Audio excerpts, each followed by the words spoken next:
سورہ بقرہ آیت نمبر 27۔ اعوذ باللہ من الشیطان الرجیم، بسم اللہ الرحمن الرحیم۔ الذين ينقضون عهد الله من بعد ميثاقه ويقطعون ما أمر الله به أن يوصل ويفسدون في الأرض أولئك هم الخاسرون۔ كيف تكفرون بالله وكنتم أمواتا فأحياكم ثم يميتكم ثم يحييكم ثم إليه ترجعون۔ هو الذي خلق لكم ما في الأرض جميعا ثم استوى إلى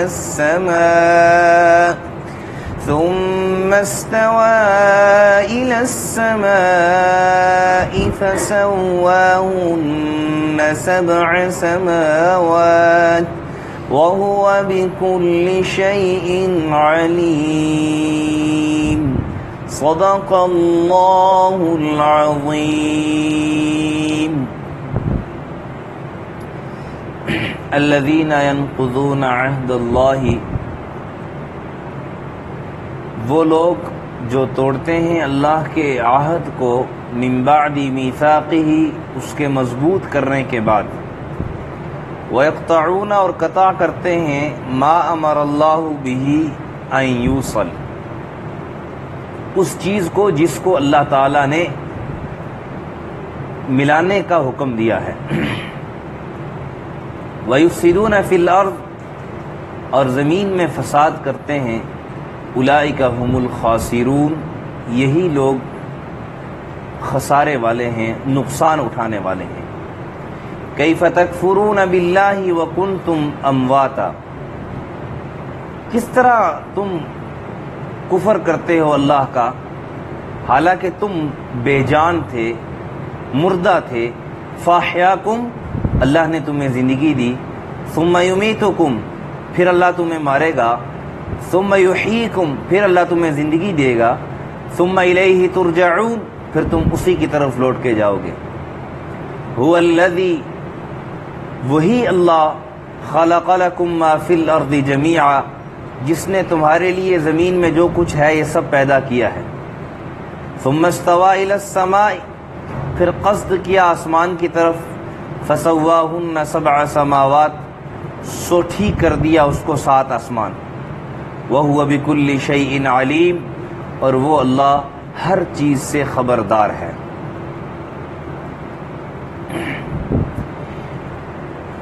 کل کے سبق میں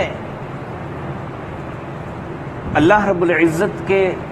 اس کلام اللہ شریف پر ایک جو اعتراض کیا تھا مشرکین کی طرف سے کہ یہ بشری کلام ہے، نعوذ باللہ اللہ کا کلام نہیں ہے، اور دلیل کے طور پر یہ بات انہوں نے کہی تھی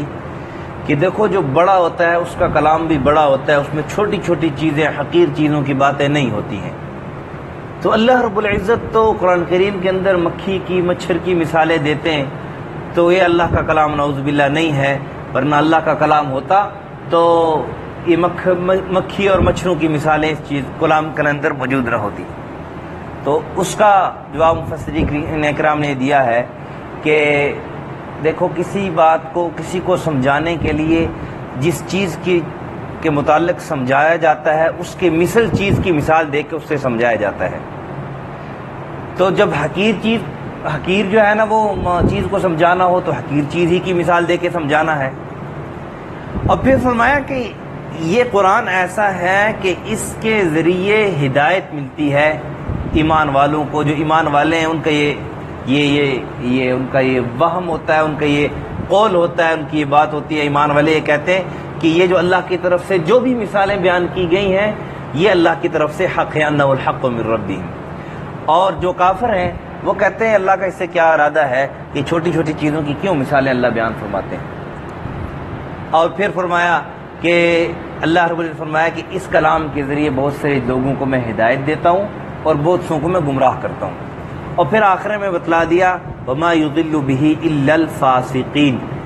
گمراہ وہ لوگ ہوتے ہیں جو بدکار ہوتے ہیں۔ میں نے کل عرض کیا تھا کہ ایک ہوتا ہے فاسق، ایک ہوتا ہے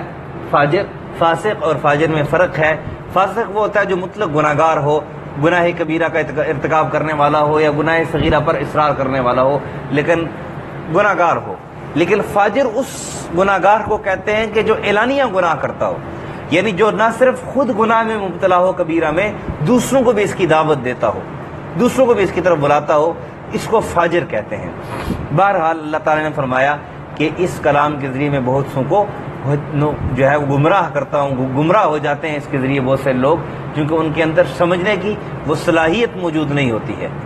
سمجھنے کی صلاحیت۔ دیکھیں میں نے کل بھی عرض کیا تھا کہ بہت دفعہ جو ہے نا ایک آدمی ایک بات کرتا ہے تو بہت سارے لوگ اس بات کی جو ہے نا وہ تہ تک پہنچ جاتے ہیں، سمجھ جاتے ہیں، لیکن بہت سارے لوگ جن کے اندر اتنی صلاحیت نہیں ہوتی ہے اس بات کی تہ تک پہنچنے کی، تو اس بات سے کنفیوژن میں پیدا ہو جاتے ہیں، ان کے اندر کنفیوژن پیدا ہو جاتی ہے اور اس بات کو سمجھ نہیں پاتے، وہ اور کنفیوز ہو جاتے ہیں۔ تو یہی مثال جو ہے وہ جو بدکاروں کی ہے۔ آگے تھوڑی ذرا تفصیل بیان کر دی، جیسے اللہ تعالیٰ نے شروع میں فرمایا تھا نا سورہ بقرہ کے شروع میں ھدی للمتقین، یہ کتاب ہدایت ہے متقیوں کے لیے، اور پھر الذین یؤمنون بالغیب ویقیمون الصلاۃ ومما رزقناہم ينفقون، یہ 5 صفات متقیوں کی بیان فرمائی۔ یہ کتاب ہدایت ہے متقیوں کے لیے، پھر متقیوں کی 5 صفات بیان کی کہ متقی کون لوگ ہیں۔ اسی طرح یہاں پہ فاسقین کا تذکرہ کیا، گناہ گاروں کا تذکرہ کیا۔ میں نے کل بھی عرض کیا تھا کہ فاسق کا لفظ زیادہ تر قرآن کے اندر جو بیان کیا گیا ہے وہ اکثر اوقات کافر کے لیے استعمال ہوتا ہے، لیکن یہ فاسق کا لفظ جو ہے وہ گناہ گار مسلمان کے لیے بھی استعمال ہوتا ہے، اس گناہ گار مسلمان کو بھی فاسق کہتے ہیں۔ تو اب آگے بتلا رہے ہیں کہ فاسق ہے کون، فاسق ہے کون، یعنی مطلب یہ ہے کہ اس کلام کے ذریعے جس چیز کے اندر یہ چیزیں موجود ہوتی ہیں نا وہ رہنمائی نہیں حاصل کر سکتا، وہ گمراہ ہوتا ہے۔ تو وہ کون سے ہیں؟ سب سے پہلے الذین ینقضون عہد اللہ، کہ جو اللہ کے عہد کو توڑتے ہیں، اللہ کے عہد کو توڑتے ہیں، من بعد میثاقہ، اللہ کے عہد کو مضبوط کرنے کے بعد۔ اس سے 2 قسم کے عہد مراد ہو سکتے ہیں۔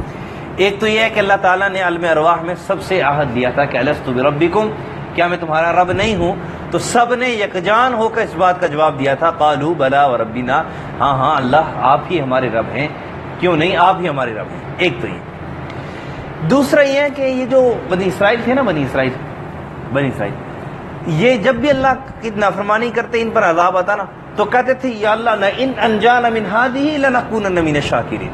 اللہ بس اب چھڑا دے، اس کے بعد ہم کبھی تیری نافرمانی نہیں کریں گے۔ لیکن پھر جب اللہ چھڑا دیتے، اس عذاب سے نجات مل جاتی، پھر اس کے اندر مبتلا ہو جاتے۔ پہلے پکے وعدے کیا کرتے تھے، فدعوا اللہ مخلصین لہ الدین، خالص اللہ کی طرف یعنی خالص ہو کے مخلص ہو کے اللہ سے دعائیں مانگتے تھے، اللہ بس ہون۔ ایسے ہی آج کل بھی دنیا کے اندر بھی ہم کرتے ہیں، ہمارے مسلمان بھائی بھی کرتے ہیں، جب گناہ کرتے رہتے ہیں اللہ کی طرف سے ذرا پکڑ آتی ہے، تھوڑا سا جھٹکا لگتا ہے، کہتے ہیں اللہ میں تو پھنس گیا، اللہ اتھو کٹ دے، پھر میں کبھی بھی تیری نافرمانی نہیں کروں گا، پکا سچا مسلمان بنا گا۔ لیکن جب وہاں سے نکل جاتے ہیں، اس پریشانی سے اللہ نجات دے دیتے ہیں، پھر اس کے اندر مبتلا ہو جاتے ہیں، پھر جب پھنستے ہیں تو پھر کہتے ہیں کہ یا اللہ بس یہاں سے چھڑا دینا، بس پھر میری پکی توبہ۔ لیکن پھر جب کرتے ہیں تو پھر اس کے اندر مبتلا ہو جاتے ہیں۔ پکا وعدہ اللہ سے کیا کہ اللہ اس کے بعد تیری نافرمانی نہیں کریں گے، پھر اس وعدے کو توڑ دیتے ہیں۔ یہ پکا وعدہ کیا کہ اللہ ہم تیری بات کو مانیں گے، تیرے حکم کو مانیں گے، تیرے نبی کے طریقے پر چلیں گے، تیرے نبی کی بات کو مانیں گے، پھر اس کو توڑ دیتے تھے۔ تو بہرحال اللہ کے وعدے کو اللہ کے ساتھ وعدہ کر کے اس کو توڑنا، گویا فاسق کی پہلی نشانی کیا ہے کہ وہ اپنے وعدے کی خلاف ورزی کرتا ہے، وعدہ خلاف ہوتا ہے۔ اور مسلمان کا صرف بات کہہ دینا یہی وعدے کے جو ہے نا مترادف ہوتا ہے کہ ایک انسان کسی سے بات کہہ دے کہ میں آپ کے ساتھ یہ کام کروں گا، یا میں آپ کا یہ کام کروں گا، یا میرا آپ کے ساتھ یہ بات ہوگی، میں یعنی ایک بات کا اقرار کر لے، ایک بات کا اپنے ذمہ لے لے کہ یہ کام میرے ذمہ ہے،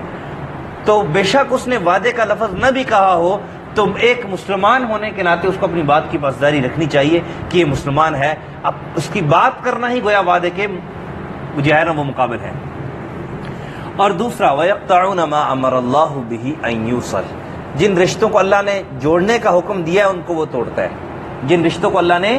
جن چیزوں کو اللہ نے جوڑنے کا حکم دیا ہے، آپس میں ملانے کا حکم دیا ہے، تو ان کو یہ توڑتا ہے۔ فاسق وہ لوگ ہوتے ہیں۔ تو یہ مشرکین مکہ جو تھے نا، ایک تو یہ قطع رحمی کرتے تھے، قطع رحمی، اور انبیاء کرام اور علماء اور واعظین جو اس وقت کے جو صحابہ کرام تھے، ان کو آپس میں جو ہے نا لڑاتے تھے۔ آج کل بھی بہت سارے لوگ جو ہے نا وہ اس کام کے اندر مبتلا ہے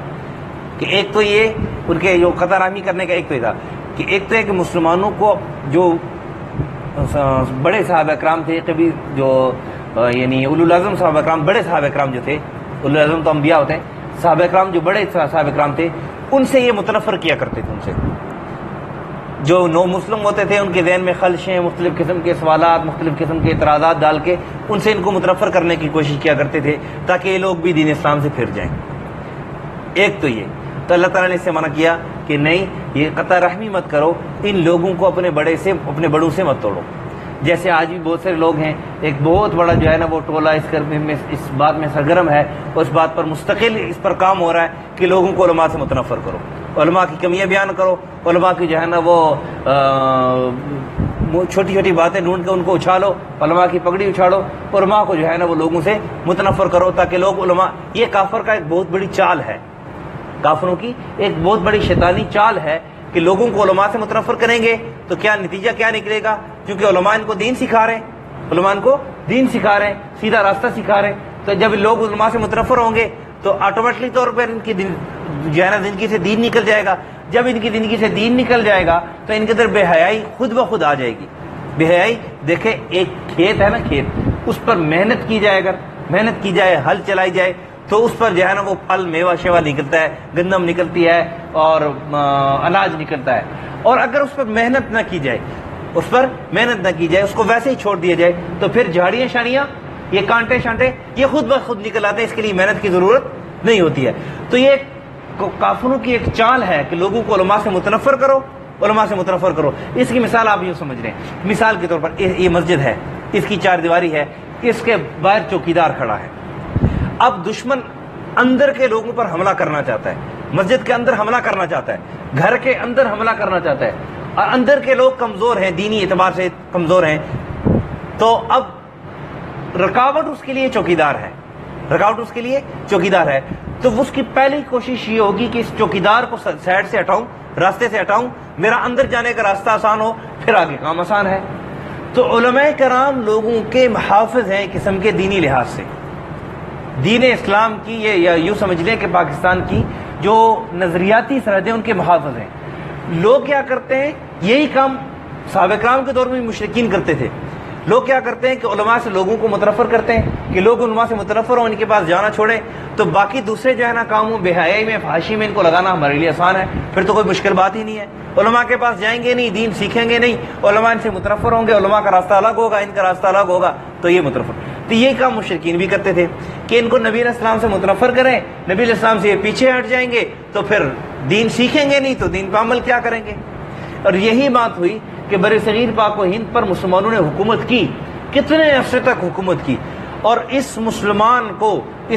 اب نمازیں پڑھتے تھے، تہجد بھی پڑھتے تھے، لیکن مسلمان کے اندر جب بے حیائی آئی تو وہ نمازوں کے اندر وہ توجہ نہیں رہی، نمازوں کے اندر وہ قوت نہیں رہی، اور آہستہ آہستہ نمازوں کے اندر بھی سستی آتی رہی، اعمال کے اندر بھی سستی آتی رہی، اور آج پھر مسلمان جو ہے وہ مغلوم اور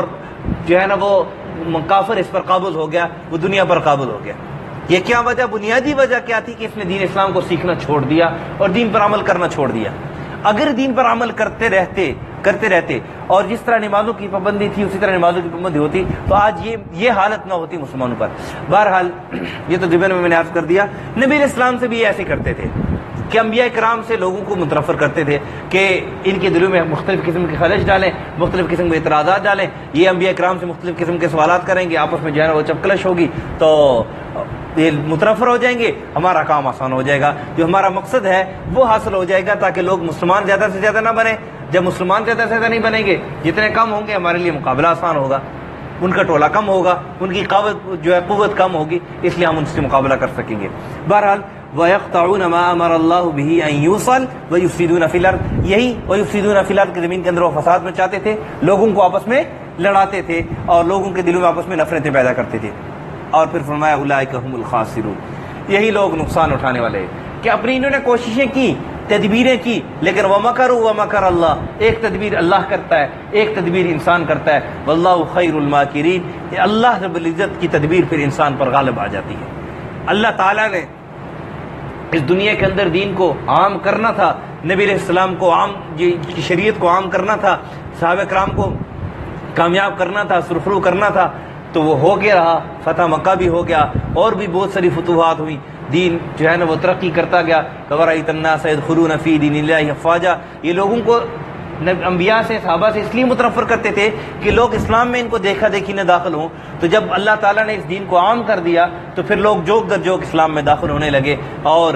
ان کی جو ہے نا اولئک هم الخاسرون، اپنے اس مشن میں، اپنے اس مقصد میں ناکام ہوئے، تو یہی لوگ خسارہ اٹھانے والے ہیں۔ پھر یہ خسر الدنیا والآخرہ، صرف دنیا کا خسارہ نہیں، آخرت کا بھی خسارہ، کہ دنیا کے اندر بھی اپنے مشن میں ناکام ہوئے اور آخرت کے اندر بھی ناکام ہوں گے۔ تو ان لوگوں کے متعلق اللہ کہتے ہیں کیف تکفرون باللہ، اللہ کی تم کیسے انکار کر رہے ہو، کیسے تم اللہ کا انکار کر رہے ہو، وکنتم امواتا، تم تو تھے کچھ نہیں، مردہ تھے، بے جان تھے، تمہاری کوئی حیثیت نہیں تھی، تمہیں کوئی پہچانتا نہیں تھا، فاحیاکم، اللہ نے تمہیں زندگی دی، گویا یہ زندگی تمہیں اللہ نے دی ہے، اسی اللہ کے تم انکار کر رہے ہو۔ یوں سمجھ رہے ہیں کہ ایک آدمی کو کسی آدمی نے نوکری دی ہو اور کہیں پر اپنے ساتھ ملازم رکھا ہو اور اس کو وہ تنخواہ جیب سے دے رہا ہو، اور اب وہ بندہ اس کی نافرمانی کرے تو اس کو کہے بھائی دیکھو تنخواہ تمہیں میں دے رہا ہوں، تم میری بات نہیں مانتے ہو، تمہیں میں نے نوکری پہ رکھا ہے، تم میری بات کیوں نہیں مانتے ہو، میری بات کا انکار کر رہے ہو۔ تو اللہ فرمایا تم کیسے اللہ کا انکار کرتے ہو، پیدا تمہیں اللہ نے کیا، زندگی تمہیں اللہ نے دی، پھر کہا ثم یمیتکم، پھر مارے گا بھی تمہیں اللہ، زندگی اور موت اللہ کے ہاتھ میں، کسی اور کے ہاتھ میں نہیں، اللہ کے ہاتھ۔ پھر فرمایا ثم یحییکم، پھر اللہ تمہیں زندہ کرے گا، پھر تمہیں زندہ کرے گا۔ ثم یمیتکم سے مراد عام موت ہے، ثم یحییکم سے مراد جو حشر میں جو زندہ ہوں گے ان سے مراد ہے۔ پھر کہا ثم الیہ ترجعون، اپنی قبروں سے نکل کر پھر تم سب میری طرف ہی لوٹ کے آؤ گے، پھر میری طرف۔ اور پھر فرمایا هو الذی خلق لکم ما فی الارض جميعا، یہ وہ اللہ جو اللہ نے سب کچھ زمین کے اندر جو کچھ ہے تمہارے لیے پیدا کیا، خلق لکم ما فی الارض جميعا، زمین کے اندر جو کچھ بھی ہے یہ اللہ فرماتے ہیں تمہارے لیے پیدا کیا، لیکن تمہارا کیا کام ہے، اعبدوا ربکم الذی خلقکم، کہ تم صرف اس رب کی عبادت کرو جس نے تمہیں پیدا کیا۔ پھر فرمایا ثم استوى الى السماء فسواهن سبع سماوات، پھر آسمان کی طرف قصد کیا، آسمان بھی بنایا، 7 آسمان بنا دیے، وهو بكل شيء علیم، اور اللہ تعالیٰ ہر چیز سے خبردار ہے۔ کیا مطلب کہ دنیا کی ساری چیزیں اللہ نے تمہیں دی ہیں، ان کو تم استعمال کرتے ہو، ان کے استعمال کرنے کے اندر تم کتنا میرے حکم کا خیال رکھتے ہو، کتنے میری نافرمانی کرتے ہو، یہ سب چیزیں اللہ جانتا ہے۔ یہ تھا ان آیت کا مفہوم کا مختصر خلاصہ۔ اللہ سمجھ اور عمل کی توفیق عطا فرمائے۔ ایک ترجمہ ایک دفعہ پھر سماعت فرما لیں۔ الذین ينقضون عہد اللہ، فاسقین وہ لوگ ہیں جو اللہ کے وعدے کو توڑتے ہیں، من بعد میثاقہ، مضبوط کرنے کے بعد، ویقطعون، اور قطع کرتے ہیں، ما امر اللہ به ان یوصل، جس کو اللہ نے جوڑنے کا حکم دیا، ویفسدون فی الارض، اور زمین میں فساد مچاتے ہیں، اولئک هم الخاسرون، یہی لوگ نقصان اٹھانے والے ہیں۔ کیف تکفرون باللہ وکنتم امواتا، کس طرح تم کفر کرتے ہو اللہ کا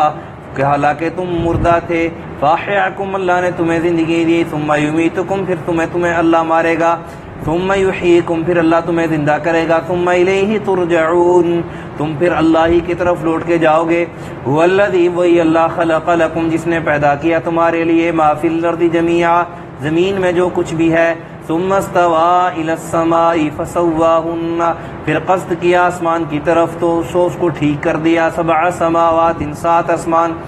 وهو بكل شيء علیم، اور وہ ہر چیز سے خبردار ہے، ہر چیز کو جاننے والا ہے۔ الحمدللہ رب العالمین، والعاقبۃ للمتقین، والصلاة والسلام علی اشرف الانبیاء والمرسلین،